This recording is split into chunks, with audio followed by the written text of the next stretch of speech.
Hello guys, welcome to our channel.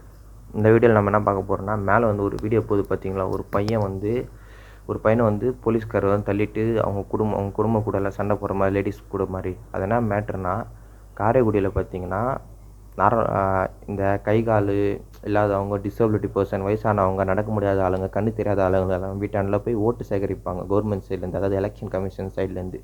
கூட ஒரு police, ஒரு 4-5 கவர்மெண்ட் அதிகாரிங்க போய் ஒவ்வொரு வீடாக போய் அந்த மாதிரி ஆளுங்க இருக்கிறாங்கள ஓட்டு சேகரிப்பாங்க. அந்த மாதிரி காரைக்குடியில் போய் பண்ணும்போது ஒரு வீட்டில் ஒரு வயசானவர் கையில் போய் நீங்கள் யாருக்கு ஓட்டு போடணும்னு கேட்கும்போது அவர் என்ன சொல்லியிருக்காருன்னா, பிரபு, டிவிகே பிரபு ஓட்டு போடணும்னு சொல்லியிருக்காரு. அவர் வந்து சிம்பிள் தெரியல.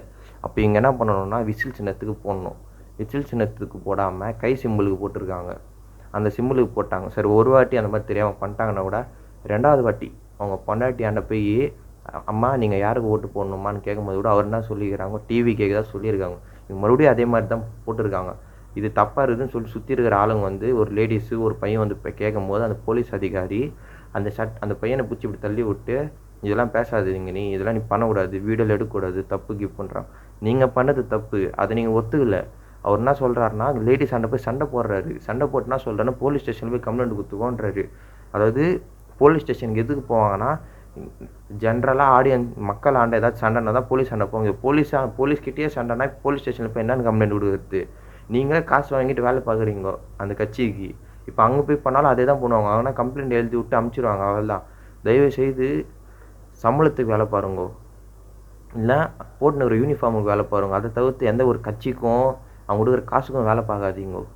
ஏன்னா நீங்கள் மக்களுக்காக சேவை செய்ய வந்துக்கிறீங்க, எந்த ஒரு கட்சிக்கும் காசுக்கும் கிடையாது. இது எந்த கட்சிக்கு வந்துன்னு எல்லாருக்குமே தெரியும். அவங்க சொல்கிறாங்க எங்களுக்கு பார்த்தா பயம் இல்லைன்ட்டு. பயம் இல்லாத போது காசு கொடுத்து ஓட்டு வாங்குறாங்களோ. அதுவும் இல்லாமல் இவ்வளோ சீப்பாக வந்து ஒரு கை கால் இல்லாத ஆளுங்க, வயசான ஆளுங்க கையில் கூட இந்த வந்து ஏமாற்றி இந்த மாதிரி ஓட்டு வாங்கணுன்ட்டு அவசியம் என்னன்னு எனக்கு புரியல, எனக்கு தெரியல. அதுவும் இல்லாமல் இந்த போலீஸ்காரங்களாம் பார்த்தீங்கன்னா கரெக்டாக அவங்க வேலையை பார்த்தா நல்லாயிருக்கும். இந்த மாதிரி தேவையில்லாத வேலையை ஜனத்து மேலே வந்து கை வைக்கிறது, அந்த பையனை அப்படி தள்ளுறதுலாம் ரொம்ப தப்பு. இதை பற்றி நீங்கள் என்ன சொல்கிறீங்கோ, அது நீங்கள் கருத்து வந்து கமெண்ட் செக்ஷனில் சொல்லுங்கள்.